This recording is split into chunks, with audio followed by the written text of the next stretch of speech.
단칼에 끝내는 인덱스 투자 19회차 시작하겠습니다. 자, 이 기사가 네이버 메인에 나왔는데요. 개인 투자자들의 관심이 가장 많았습니다.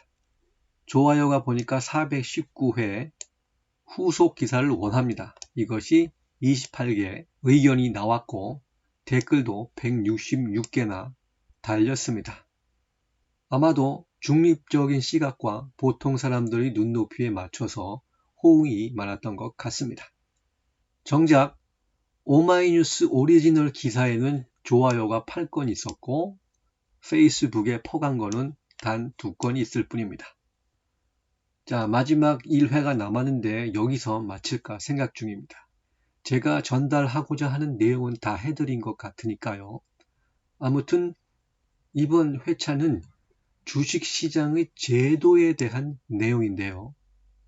작년에 기재부는 대주주 요건을 강화하는 법안을 시행하려다가 개인 투자자들의 거센 반발을 받았습니다.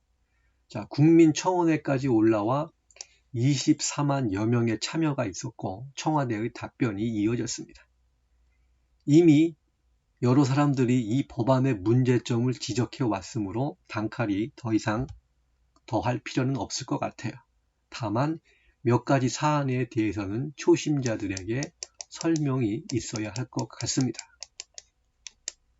현재 코스피 종목당 10억 원 이상이거나 지분율이 1%를 넘기면 대주주에 해당이 되므로 세금을 더 내야 합니다. 자, 이건 시대의 변화를 보지 못한 탁상공론이에요. 40년간 30배나 커진 경제 규모에서 10억 원은 아무런 영향을 끼칠 수가 없습니다. 현재 삼성전자의 시가총액은 530조 원 정도 합니다. 10억 원이 대주주라면 명함도 내밀 수가 없어요. 그저 1년에 2% 정도의 배당금을 받을 수 있을 뿐입니다. 자, 대주주는 기업의 경영에 영향력을 줄 수 있을 정도로 많은 지분을 갖고 있어야 합니다. 이게 당연한 거죠. 결정적으로 외국인 대주주 기준은 25%를 초과해야 합니다. 개인과는 비교할 수 없을 정도로 크죠. 이렇게 엄청난 차이가 나는 것이 정상입니까? 기울어진 운동장이에요. 외국인들에게 너무나 많은 세제 혜택을 주고 있습니다. 제도를 잘 정비해야 되겠죠. 안 그러면 국부가 유출될 수 있다는 뜻이 됩니다. 이와 더불어 다분히 위헌의 소지가 있는 연좌제의 문제도 있습니다. 직계 존비속, 그러니까 친가와 외가, 할아버지와 할머니, 부모님, 그리고 자녀들 합쳐서 10억 원이 넘으면 대주주가 되어서 세금을 더 내야 합니다. 이 말인 즉슨 3대가 모여서 어떤 종목에 얼마의 돈을 투자했는지 확인해야 된다는 얘기입니다. 바꿔 말해 장기 투자로 복리 수익을 만들기 힘든 구조가 됩니다. 결국 중산층이 늘어날 수 없다는 뜻이에요. 앞선 그래서 단타로는 부를 이룰 수 없으며 오히려 재산상의 손실만 본다는 사실을 알았습니다. 트레이딩으로는 판이 커지지 않습니다. 달나라가는 세상에서 시대를 역행하고 있어요. 자, 지금 서울 시내 전세 자금이 10억 원을 훌쩍 넘는 상황에서 가족 합산 10억 원은 현실을 도외시한 금액입니다. 연좌제 철폐와 함께 손익 통산도 꼭 필요합니다. 이익을 거둔 해에 세금을 내는 것은 당연하죠. 그러나 손해를 본 경우에도 원천 징수를 한다면 불합리합니다. 미국이나 영국, 독일 등의 서구권에서는 이득을 본 경우에만 세금을 내요. 즉, 손실과 이익을 상계하여 차익이 났을 때만 세금을 매기므로 장기 투자를 유도하는 정책이라고 할 수 있습니다.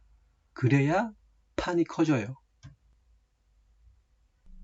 그리고 위조 지폐를 만들어내는 무차입 공매도도 문제가 굉장히 많습니다. 자, 공매도는 뭘까요? 가령 어떤 회사가 계속되는 실적 악화로 파산의 위험이 높다고 해봅시다. 그러면 현재 시점에서 일단 외상으로 매도를 해놓고 향후 주가가 더 떨어지면 재매입해서 이익을 내는 방법이에요. 이때 외상 매도를 하기 위해서는 해당 주식을 갖고 있는 주주한테 빌려와야 합니다. 그런데 무차입 공매도는 이렇게 빌려오는 과정이 없어요. 그래서 위조 지폐를 만들어내는 것과 똑같습니다. 개인들은 이것이 불가능하지만 기관이나 외인들은 자기 마음대로 할 수가 있어요.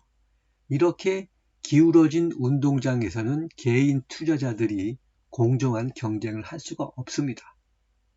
자, 2018년 삼성증권은 무차입 공매도를 통해서 무려 112조의 위패를 발행했습니다.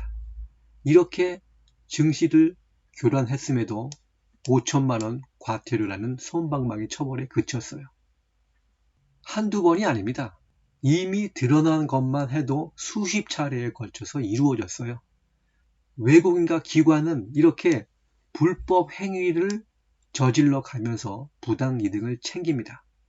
이와 같이 시장 질서를 교란하는 불법 행위에 대해서는 강력한 처벌이 따라야 합니다. 단칼은 공매도를 반대하지는 않습니다. 목레이 기업, 즉 좀비 기업에게 우리의 세금이 들어가는 것을 막는 순기능이 있기 때문입니다. 다만 이렇게 하려면 개인에게도 공정하게 경쟁할 수 있게 판을 만들어야 합니다. 금융시장이 발달한 서구권에서는 무차입 공매도에 대해서는 전혀 관용이 없습니다. 앞으로 1000년의 미래를 생각한다면 통일 이후 엄청나게 발전할 우리의 앞날을 예상하고 준비해야 합니다. 제도가 불공정하면 주식시장이 발달하기가 어려워요. 더 나은 조건을 따져서 외국으로 자본이 움직이기 때문에 국부 유출이 될 수 있다는 소리입니다. 그러나 국내 금융시장이 발달을 하면 수많은 참여자들이 진입하여 판이 커집니다. 중산층이 두터워지면서 인구도 늘어나고 세수도 저절로 증가를 합니다.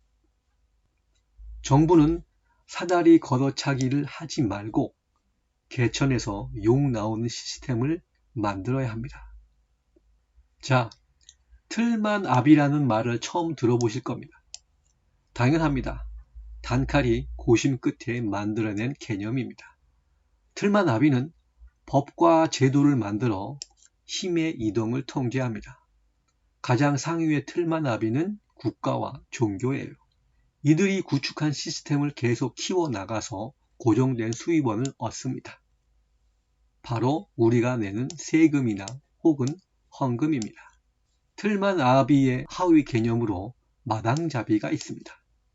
생산 수단을 창출 또는 장악함으로써 우리의 삶에 큰 영향을 끼치는 무리예요.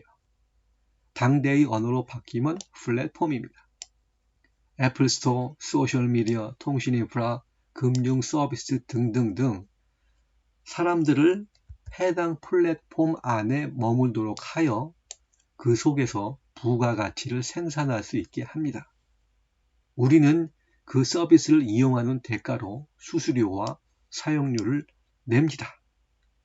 이처럼 플랫폼 간의 경합은 번영을 이끄는 진화압입니다. 그러나 부동산에 편중된 경제 구조에서는 이러한 플랫폼의 발달이 몹시 어렵습니다. 기업 활동의 이익이 모두 지대로 빨려 들어가면 누가 생산 활동을 하겠습니까? 만약 서브프라임 위기가 한국에서 발생했더라면 우리는 외환위기 때처럼 심각한 상황에 빠졌을 겁니다. 미국은 달러라는 기축통화를 살포하여서 위기를 수습했지만 우리는 그러지 못하기 때문이에요. 결코 일본의 잃어버린 30년을 따라가서는 안 됩니다. 정책 이반자들이 금융 투자는 전혀 해보지 않았다 라는 말은 결코 자랑이 되어서는 안 됩니다.